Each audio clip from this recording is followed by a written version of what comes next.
В нашу редакцию поступают письма от вас, юные друзья, с вопросами, что же такое Велотерм.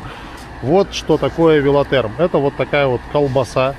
И эта колбаса нужна для того, чтобы служить дополнительным утеплением в наших швах межпанельных. Вот так вот она туда устанавливается. Видите, плотно заходит. Все, шов наш дополнительно утеплен. Мало того, что там внутри утеплитель, к утеплителю все состыковалось, еще и велотермом закрылось. Ну а дальше сверху все это закрывается аккуратненько и очень красиво герметиком специальным межпанельным, который вас не побеспокоит долгими-долгими десятилетиями. У нас есть пример дома построенного, уже которому 17 лет исполнилось.